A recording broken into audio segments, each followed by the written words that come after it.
एक हार का ये मतलब नहीं होता है कि हम नहीं कर सकते हैं। और कई बार तो हम हारते रहते हैं, हमें हार का भी पता नहीं चलता, चलता रहता है जीवन, हम हारते रहते हैं हारते रहते हैं। अचानक से किसी दिन रियलाइज होता है कि अरे यार, मैं तो बहुत हारा हुआ हूं, बहुत गिरा हुआ हूं, मैं तो बहुत कमजोर हूं, शायद मैं कुछ नहीं कर पाऊंगा। लेकिन लगता है कि नहीं, कोशिश करके तो देखते हैं एक बार। मैं ऑनेस्टली अपने बारे में अगर आपको बताऊं तो मेरे 12th में 49% मार्क्स थे। 12th में 49% मार्क्स थे। मैंने ड्रॉप लिया था और मैं पॉलिटेक्निक का पेपर लिखा था जिसमें मैं क्वालिफाई नहीं हो पाया था। मैं AEEE का पेपर लिखा था, मैं क्वालिफाई नहीं हो पाया था। मैंने IIT JEE का पेपर लिखा था, मैं क्वालिफाई नहीं हो पाया था। मैंने दोबारा पॉलिटेक्निक का पेपर लिखा था, मैं क्वालिफाई नहीं हो पाया था। मैं सच बता रहा हूं। फिर ड्रॉप लेके मैंने 12th का पेपर दिया, JEE का पेपर दिया। फिर JEE में बहुत अच्छे रैंक्स नहीं थे, लेकिन मेरे 12th में मार्क्स थे 82% बिहार बोर्ड से। और फिर मैं फॉर्म भरा, PCM में थोड़े ज्यादा ही थे, 82% एग्रीगेट थे, but physics chemistry math PCM में ज्यादा मार्क्स थे। तो मुझे Hindu college university of Delhi से मौका मिला BSc करने का। मैंने BSc किया, बड़े आराम से BSc किया। BSc के बाद मैंने IIT जैम का पेपर लिखा।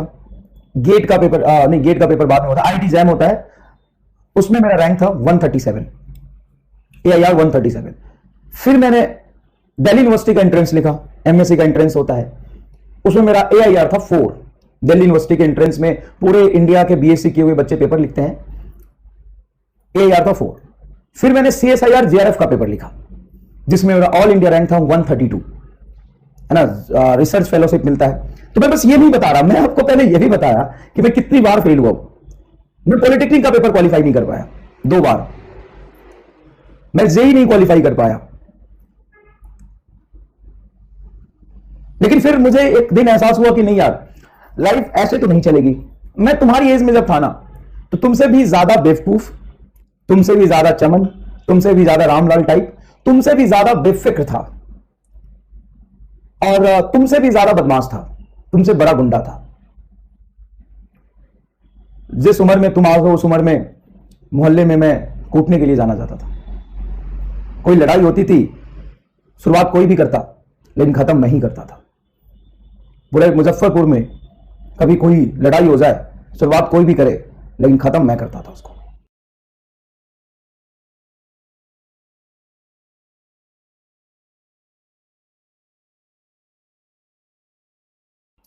बहुत बेफिक्र इंसान था, बहुत चिल, कोई दिक्कत नहीं लाइफ में, जैसा चल रहा है बढ़िया चल रहा है। ना तो पॉलिटेक्निक क्वालिफाई हुआ, 12th में 49% मार्क्स आए, बहुत सारी चीजें थी। मुझे रियलाइज नहीं था उस समय तक कि मैं क्या कर रहा हूं या फिर आगे फ्यूचर क्या होगा मेरा।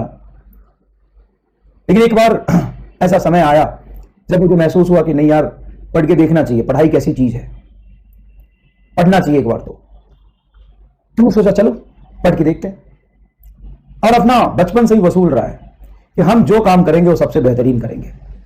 हम उनमें से नहीं आते कि चल रहा ये भी चल रहा, वो भी चल रहा, वो भी चल रहा, ना, हम जो करेंगे बेहतरीन करेंगे। अगर हम गुंडा बनेंगे तो सबसे बेहतरीन गुंडा बनेंगे, अगर हम किसी को कूटेंगे तो सबसे बेहतरीन कूटेंगे, अगर हम पढ़ेंगे तो सबसे बेहतरीन पढ़ेंगे। 1 साल अपने लाइफ में पढ़ा। मैं बचपन में कभी स्कूल नहीं गया, गवर्नमेंट स्कूल से पढ़ा, तो स्कूल जाने का कभी मौका मिला नहीं। 8th 10th 8th 9th तक तो मैं कभी स्कूल ही नहीं गया, स्कूल ही नहीं गया कभी 8th 9th 10th तक। मतलब ही नहीं था, क्या करना है स्कूल जाके, पढ़ना जरूरी थोड़ी ना है। 11th 12th में भी नहीं पढ़ा।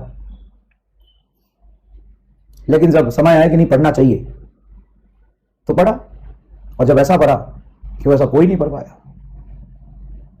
आज भी मेरे दूर के रिलेटिव्स या पास के रिलेटिव्स या फिर नोन जब सुनते हैं मेरे बारे में तो कहते हैं ये तो मेरे घर पे आता था और रेडियो तोड़ के भाग जाता था।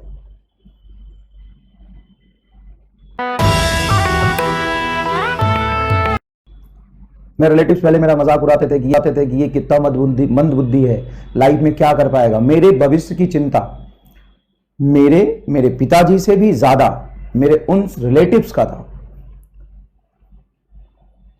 मौसी के लड़के का था, बुआ फूफा जी का था, फूफा जी के बड़े भाई थे।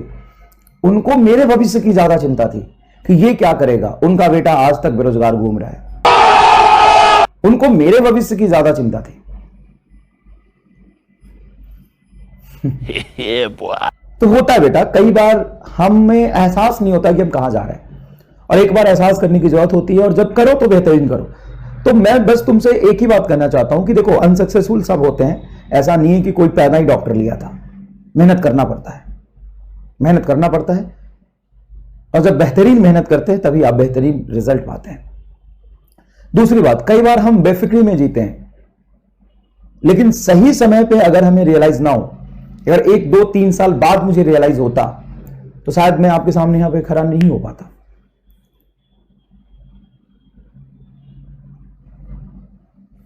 समझ में आएगी नहीं है? तो समय पे रियलाइज करना भी बहुत जरूरी है, और उसके बाद आपको मेहनत करना पड़ेगा। समझ में आया कि नहीं है? चलिए, तो देखो, जिंदगी में बहुत से इम्तिहान आते रहेंगे, ये आखिरी नहीं है। हर समय पे आपको ऐसा लगेगा कि मुझे इसको टैकल करना है। कई बार डिसीजन मेकिंग इम्तिहान होंगे, आपके कई इम्तिहान होते रहते हैं। और आगे जब यूजी कर लोगे तो पीजी का होगा, पीजी कर लोगे तो कहीं अच्छे जॉब का होगा। तो ये सब चलता रहता है लाइफ में, और लाइफ में किसी का लाइफ परफेक्ट नहीं है। आपको हर समय स्ट्रगल करना है, और इसी का नाम लाइफ है। ठीक है? तो मस्त रहो, बट ये रियलाइज करो, और आज ही डिसाइड कर लो कि क्या करना है। अगर पढ़ना है तो ऐसे पढ़ो जैसे कोई नहीं पढ़ पा रहा हो, और नहीं तो छोड़ दो, नहीं तो छोड़ दो, करो ही मत, और नहीं तो बेहतरीन करो। चलो।